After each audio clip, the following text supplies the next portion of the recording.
lograr de que la mayor cantidad de individuos de la población, ¿no es cierto?, se conviertan en sujetos inmunes. Entonces, la inmunidad de rebaño se logra básicamente de dos maneras. O se logra a través del contagio masivo de la población, o sea, mientras más sujetos se contagien, más probable es que ahí se desarrolle inmunidad, y si eso no ocurre, se recurre entonces a las vacunas. Ese es el objetivo de la vacuna. Entonces, ¿qué es lo que hace la vacuna en tu organismo, no es cierto? Te inoculan el agente infeccioso, atenuado o muerto o las toxinas, y eso obliga a tu cuerpo a generar los dichosos y muy famosos anticuerpos para eliminar al agente patógeno. Ahora, no necesariamente la inoculación de la vacuna va a evitar que tú te enfermes, pero si te enfermas vas a tener menos probabilidad de muerte que si no estás vacunado. O sea, es el objetivo de la vacuna, es ese. Tenemos entre dos objetivos. Uno, generar la inmunidad de rebaño, y dos, disminuir la tasa de mortalidad que se produce cuando hay una epidemia de este tipo. Ahora, a nosotros nos tocó justo ver este tema dentro de una pandemia, por lo tanto podemos personificar un poco lo que implica que una persona se infecte. Habitualmente, si a lo mejor a más de uno de ustedes le ha pasado que llega una persona con el virus a su casa, en este caso todo el mundo tiene que entrar en cuarentena para evitar el contagio con las personas cercanas a uno, ya sean los amigos, la familia, la polola, el pololi, ¿no es cierto?, o el señor que nos vende pan en el almacén. Por lo tanto, para eso es la inmunidad de rebaño, para impedir el contagio masivo de la población. Ahora, al comienzo de esta pandemia se intentó generar una inmunidad de rebaño a través del contagio. O sea, la idea que tenían en el Ministerio de Salud era que la mayoría de la población se contagiara para que desarrollara inmunidad de rebaño, pero no contaban, ¿no es cierto?, con que muchas de las personas que se contagiaron no iban a ser capaces de generar inmunidad de rebaño por X motivo, y hubo una gran mortandad de personas producto de esa mala decisión sanitaria. ¿Ya? Entonces, por eso, chiquillos, hay que, independiente de la idea que uno tenga de la vacuna, ¿no es cierto?, porque han aparecido muchos grupos antivacuna, en este caso, como estamos en una emergencia, aunque no nos guste, hay que vacunarse. Más vale vacunarse que terminar en posición dorsal o abdominal en una cama, en un hospital, por 10, 15, 30 o más días. Hay personas que han estado intubadas y con inconsciencia por más de 30 días. Por lo tanto, eso hay que tratar de evitarlo. Y para eso, cuando les toque vacunarse, menos mal que ya están vacunando a los más jóvenes, vayan a vacunarse aunque les dé susto la vacuna, ni duele en todo caso. Al menos la persona que me la colocó a mí tenía una manito blandita. ¿Ya? Entonces, ahí. ¿Cuándo se obtiene la inmunidad de rebaño? Cuando un número suficiente de sujetos de la población son inmunes frente a un patógeno y actúa como un contrafuego. O sea, mientras más personas vacunadas hay, ¿no es cierto?, menor posibilidad tiene el virus de desarrollarse en esas personas. Por lo tanto, eso impide que, por ejemplo, si yo estoy vacunada, pueda contagiar a las personas cercanas. Esa es la idea de la vacuna. Ahora, aquí nosotros podemos ver en este esquema, las personas de celeste son las que no se han infectado, pero tampoco están vacunados. El rojito es el que está enfermo, ¿no es cierto? Y acá está el amarillo que está inmunizado, con infección o con vacuna. O sea, esta persona desarrolló anticuerpos. Entonces, acá nosotros podemos ver cómo se expande una pandemia cuando tenemos pocas personas vacunadas y pocas personas inmunizadas.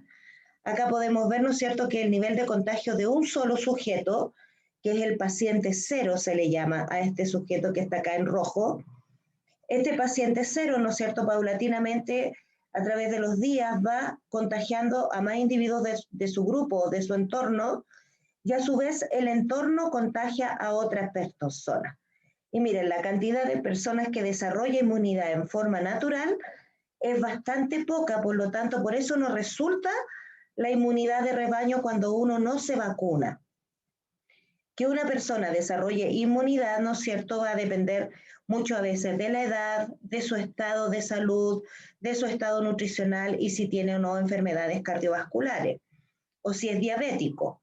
Por ejemplo, los diabéticos, los enfermos cardiopulmonarios, los enfermos coronarios o los que tienen baja inmunidad tienen menor probabilidad de desarrollar un anticuerpo contra el virus. Y por eso se tuvo que recurrir a la vacuna. Nosotros en Chile tenemos un alto índice de personas con diabetes, con problemas de hipertensión y con problemas de hábitos alimenticios. De hecho, somos varios los que estamos sobrepeso. Entonces, eso influye en que tú puedas desarrollar un anticuerpo o no contra el agente patógeno en particular. Ahora, la vacunación tiene esa importancia. La vacunación nos permite entonces generar una inmunidad de rebaño. Si no se preocupe, Tomás. La vacunación nos permite tener una inmunidad de rebaño cuando tenemos en una población una gran cantidad de personas contagiadas. Entonces, acá actualmente el factor RO, ¿se acuerdan del factor RO? Es el que nos indica la capacidad de propagación de la enfermedad dentro de una población. Tiene un valor de 3, o sea, es un valor muy alto. Acuérdense que el valor RO óptimo es 1 o menos de 1. Por lo tanto, si tenemos un valor 3, significa que el índice de contagio de esta enfermedad es muy alto. Por lo tanto, conseguir la inmunidad de rebaño haciendo que la población se contagie es muy baja. Por lo tanto, ahí tenemos que recurrir a la vacunación en forma obligatoria. Ahora, la mayoría de las pandemias han obligado a recurrir a uno u otro tipo de sanitización propuesta por el Ministerio de Salud. En tiempos pasados, por ejemplo, se tomaba a las personas enfermas y se las encerraba en un lugar para que se contagiaran entre ellos y se murieran ahí.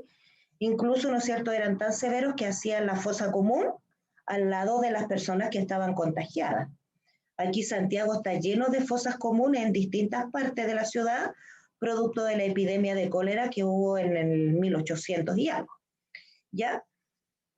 Entonces dice, miren, en este caso, incluso si te vacunan, van a haber personas que no van a lograr inmunizarse porque su sistema no está capacitado para generar el anticuerpo. Por lo tanto, si nos vacunan a todos, supongamos que nos vacunan a los 18 millones de chilenos que somos, solamente un 70% de la población va a quedar protegida. Y va a haber un 30% de personas que se van a infectar, se van a enfermar y probablemente van a morir. Entonces acá podemos ver la inmunidad de rebaño. ¿Ven? Acá están las personas que no están inmunizadas, la celeste, el paciente cero, el contagiado, y las personas que están vacunadas. Entonces, si nosotros vemos, acá el paciente cero sigue estando solo, se conserva la inmunidad de rebaño, y al final, ¿no es cierto?, de las personas que no están vacunadas, solamente una se va a infectar y el resto va a seguir con su salud estable a pesar de estar expuesto al contagio. Entonces, por eso es importante la vacunación. Dime. Profe, entonces una duda. Usted dice que con un 70% de la población vacunada es más que suficiente para seguir combatiendo esto del COVID. No. Tendrían que vacunar a toda la población, al 100% de la población, para que de ese 100% solamente un 70% va a lograr estar inmunizado.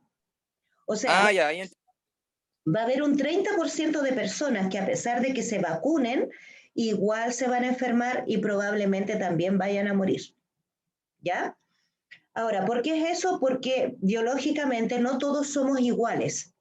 Entonces, como biológicamente no todos somos iguales, no todos van a fabricar el anticuerpo en la proporción que lo necesiten para eliminar al COVID dentro de la población. Ahora, ¿por qué pasa eso? Porque el índice de contagio es muy alto. ¿Se dan cuenta? El índice RO es 3, es mucho.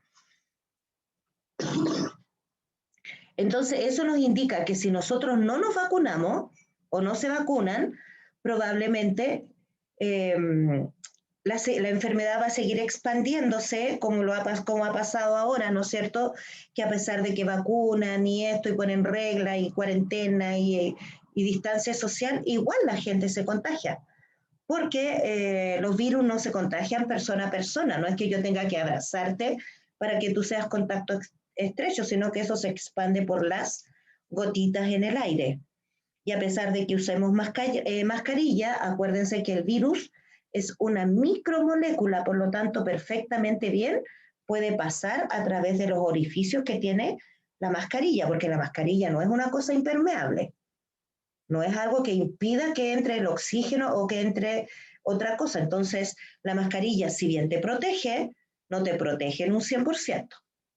Y por eso te ponen tantas reglas, que te laven las manos, que mantengas distancia social, ¿no es cierto? Que te desinfecten los zapatos cuando entras a tu casa, que te duches, si anduviste en la micro y te cambias ropa, etc.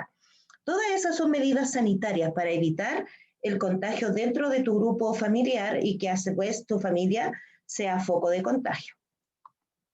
¿Ya? Entonces, acá hay un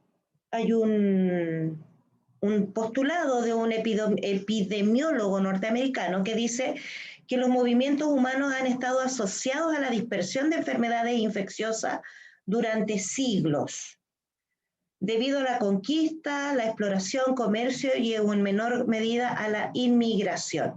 O sea, las enfermedades siempre se van a estar produciendo porque los seres humanos no somos una cosa estática. Nosotros siempre nos estamos moviendo, ya sea dentro de nuestra misma ciudad, entre ciudades, entre países e incluso ahora, ¿no es cierto?, hasta en el espacio. Por lo tanto, ese movimiento de personas dentro del planeta y fuera de él va siempre a promover que aparezca o se desarrolle algún tipo de enfermedad. Y queda súper claro ahora con el COVID, ¿no es cierto?, que la enfermedad viajó de China, se supone donde se originó el virus, y se expandió en forma global debido a los viajes, ¿no es cierto?, y al movimiento de las personas entre distintos países. En tiempos pretéritos, por ejemplo, la conquista de los europeos a distintos continentes también promovió y distribuyó una gran cantidad de enfermedades que en los pueblos originarios, por ejemplo, no existían. Acá en Chile, por ejemplo, no existía ni la viruela, ni la varicela, ni el cólera, ni el sarampión, ni la tuberculosis. Todas esas cosas se las debemos agradecer a nuestros conquistadores que llegaron al país o al continente, digamos. De hecho, la muerte de los indígenas fue más por enfermedades que por acción violenta de los conquistadores, a pesar de que fueron unas bestias, pero la muerte indígena se produjo básicamente por las enfermedades que ellos nos trajeron. No porque ellos fueran eficientes y buenos guerreros, no. Fue porque nosotros no teníamos tuberculosis y ellos la trajeron, no teníamos viruela, no teníamos varicela, no teníamos difteria e incluso muchas de las enfermedades sexuales nos las contagiaron los lindos conquistadores.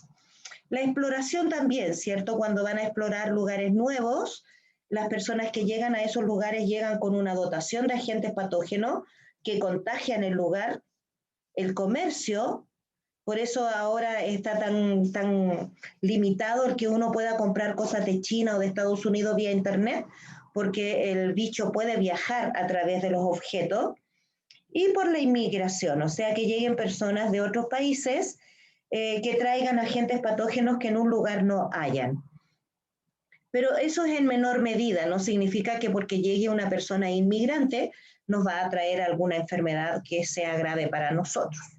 Más bien, nosotros mismos nos contagiamos a nosotros mismos. Y acá yo les quiero mostrar los lazaretos. Los lazaretos, chiquillos, y acá algunos a lo mejor conocen esta imagen, es una pintura que se hizo del primitivo Hospital San José. Si alguna vez tienen la posibilidad, chiquillos, de visitar el Hospital San José antiguo, para que conozcan cómo eran los antiguos hospitales. Este es un lazareto que viene su nombre viene de Lázaro, ¿no es cierto?, de la Biblia, que murió por gangrena y que después Jesús lo resucitó, según la historia de la Biblia. Yo no lo voy a poner en duda, pero tengo mis diferencias. Pero bueno, no importa. Los lazaretos, chiquillos, fueron los primeros centros de salud que existieron en Chile. Y estos lazaretos aparecieron, como yo les comentaba, cercanos a los lugares donde se mandaba a la gente a morir. Los lazaretos en un comienzo eran atendidos por monjas o por monjes que atendían a la gente, ¿no es cierto?, y le daban cierta ayuda antes de que ellos murieran producto de las pandemias. Estos lazaretos surgieron en Chile producto de la epidemia de cólera que se generó a finales del siglo XVIII, mediados del siglo XVIII. ¿Ya? Y aquí, como se dice, ¿no es cierto?, se aislaban los enfermos ahí, o sea, los iban a tirar allá, y se construían en la periferia de las ciudades, por eso está el Hospital San José allá, esa zona donde están los hospitales en Independencia, era lo que antiguamente se llamaba Las Chimbas, y Las Chimbas era como el sitio marginal de Santiago en esa época. Entonces se llegaban allá los enfermos, los iban a tirar allá y los sujetos morían. Entonces acá está el hospital y al otro lado estaba el cementerio. Entonces venían, tomaban los muertos, los tiraban en unos carromatos que habitualmente eran tirados por unos chinos, porque los chinos ya habían tenido la epidemia de cólera, por lo tanto eran inmunes. Entonces estos carromatos llenos de cadáveres los llevaban al cementerio y los tiraban en las fosas comunes. Y de esa manera se evitaba o se pretendía evitar el contagio con la población, pero el problema era que las medidas sanitarias en ese tiempo eran muy precarias. Acuérdense que seguramente las profes de historia le han contado, la gente tiraba sus urinas y su material fecal a la calle, tomaba la pelela, ¿no es cierto? Y ¡fram! Tiraba el cacún y el pipí a la calle. Y eso era una vía de Ah, contagio. iuk. Así era, pues Baltasar. Incluso las tiraban. Poco. O aún en el oscurantismo no existían las curas, por lo que cualquier persona que se enfermaba la arrojaban a un pozo y la quemaban. Sí, también eso. Entonces, históricamente, chiquillos, nosotros no podemos pensar que este coronavirus ha sido la única pandemia que ha existido. De hecho, miren los afiches que hacían para evitar, por ejemplo, la gripe española. O sea, con ese afiche yo me muero si me lo encuentro en la calle, y tapizaban las calles con afiches similares a ese. Por eso se los Ese colocó. no es un dibujo de la muerte. ¿Sí? Entonces, claro, la gente, aquí una medida era más o menos aterrorizar a la gente con estos afiches con la muerte y, ¿no es cierto?, para evitar que la gente se infectara o se contagiara. Entonces, desde el siglo XIX, estamos hablando solamente de un siglo atrás, el cólera en el 1986, la peste bubónica, la gripe española, la viruela en 1925, el tifus exantemático. Ese tifus exantemático, chiquillo, es propagado por la picadura de las pulgas. ¿Ah? Se transfiere a través de la picadura de las pulgas. Por eso es súper importante, si usted tiene una mascotita, siempre tenerla limpiecita sin bicherío, porque ese tifus se transfiere a través de la picadura de las pulgas y fue una plaga muy importante en 1931, mató a mucha gente. La influenza del 1950, la tuberculosis, el tifus, el sarampión y otras enfermedades infecciosas han sido pandemias en Chile. Ya han sido epidemias graves que han matado incluso el cólera en el siglo XIX mató aproximadamente al 25-30% de la población. Y consideren ustedes que en ese tiempo nosotros no éramos más de 3 millones de personas, por lo tanto los que murieron fueron muchos. Entonces, todas estas epidemias han provocado en cierta medida un factor positivo que es mejorar las medidas sanitarias de la población. Por eso nosotros ahora tenemos alcantarillado, tenemos agua potable, retiro de basuras, ¿no es cierto? Y otros mecanismos de prevención de justamente estas epidemias. La última epidemia de cólera que tuvimos en Chile, que fue en el 1980, entre el 80 y el 85, permitió, por ejemplo, que las aguas servidas del Mapocho no se utilizaran para el regadío de campos agrícolas. porque se comprobó que la epidemia de cólera se produjo porque nosotros comíamos fruta y verduras contaminadas con caca, o sea, así de literal. ¿Y esa caca de dónde provenía? De las aguas servidas con que regaban las plantas, ¿no es cierto? Y esa venía del Mapocho. Por lo tanto, desde ese entonces ya no se empezó a vertir el alcantarillado en el río Mapocho y se logró desinfectar en cierta manera ese río que era un foco de infección.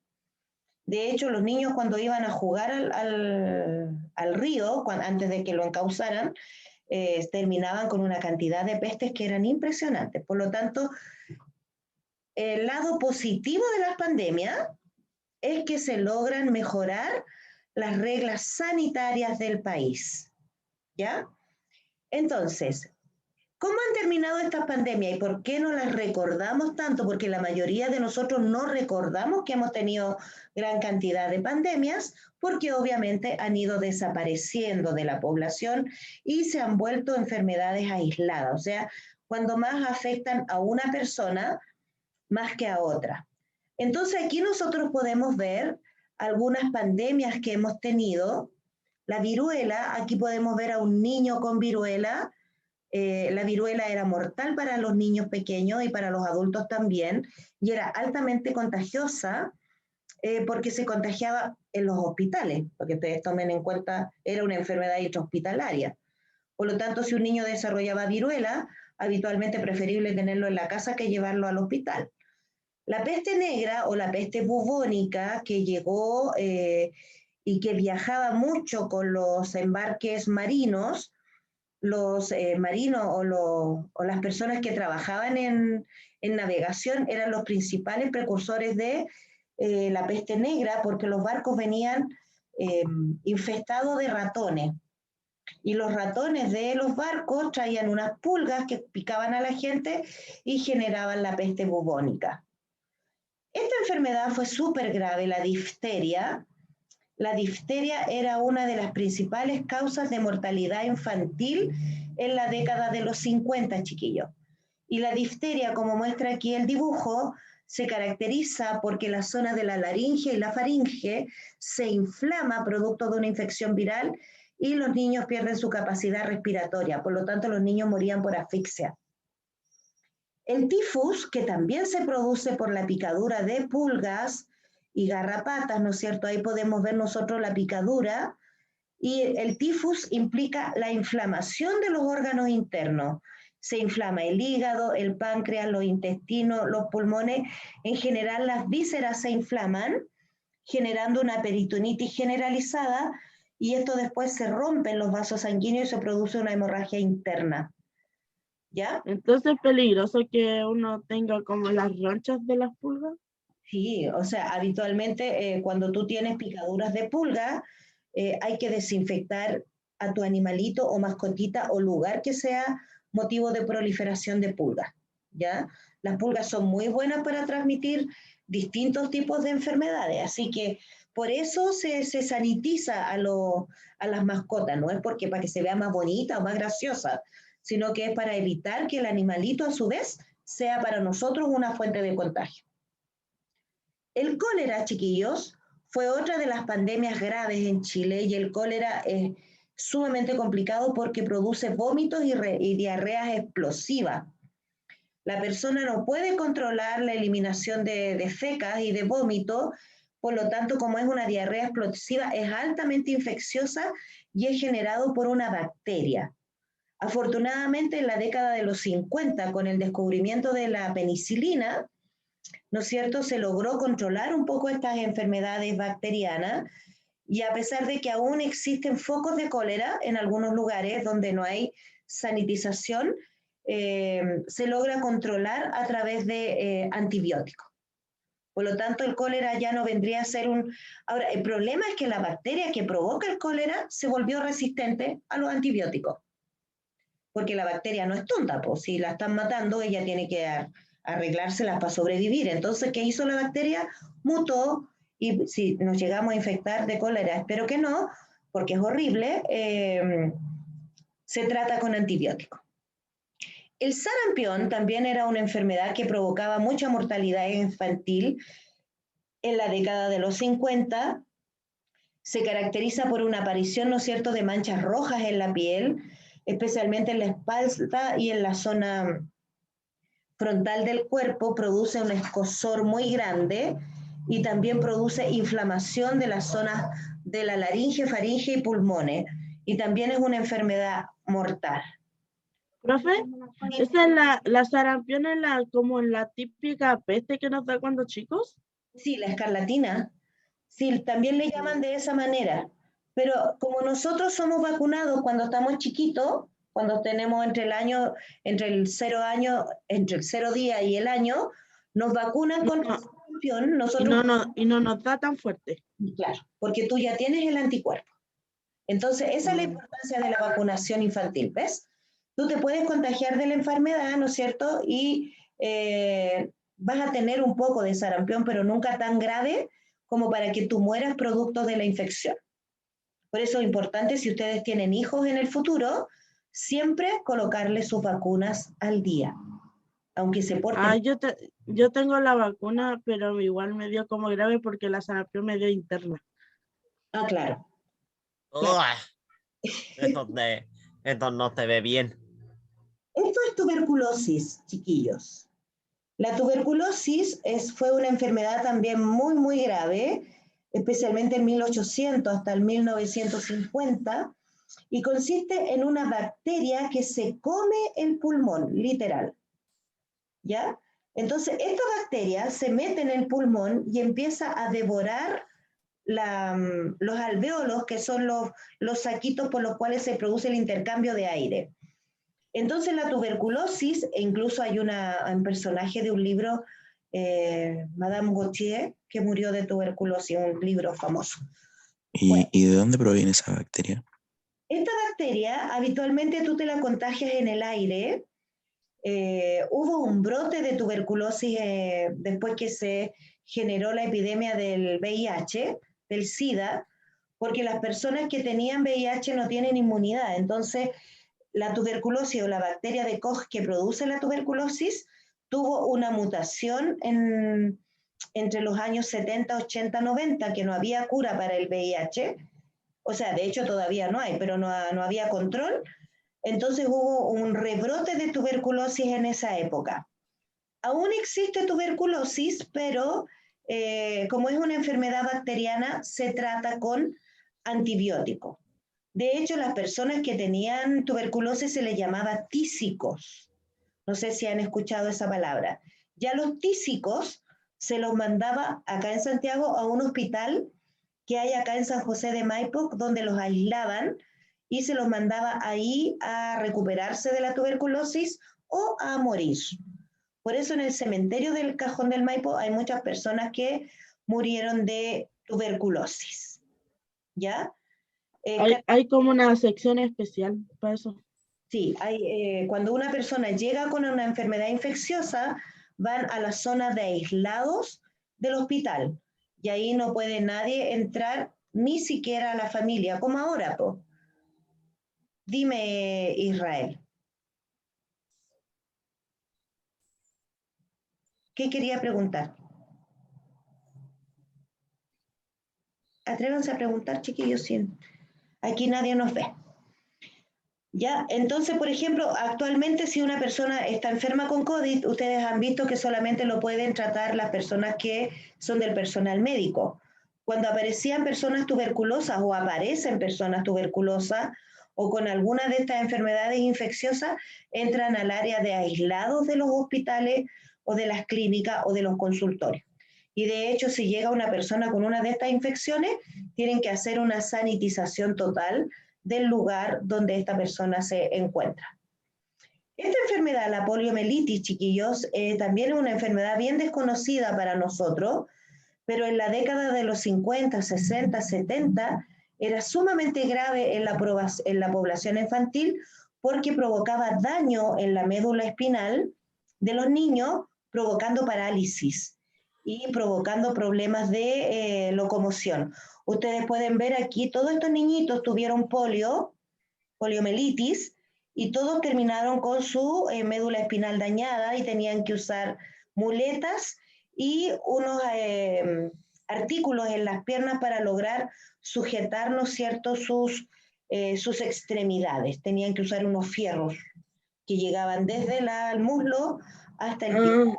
He visto una película, esa Forrest Gump, parece que él tenía eso. Tenía poliomielitis, ¿ya?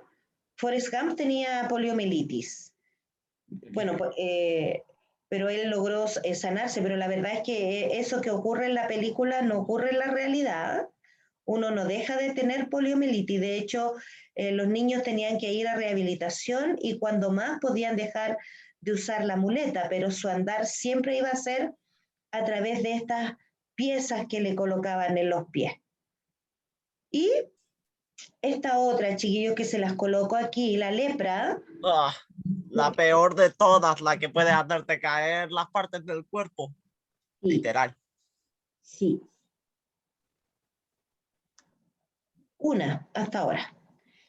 La lepra también fue una pandemia súper grave. De hecho, en los libros de historia aparecen muchos los leprosos que tenían que llegar a las ciudades, ¿no es cierto?, con una campanita haciéndola sonar para avisar que ellos iban llegando, porque cuando una persona desarrollaba lepra, los mandaban a los leprosarios a morir. De hecho, los encerraban en hoyos profundos o en cavernas, ¿no es cierto?, o en islas, y los dejaban ahí a que se murieran.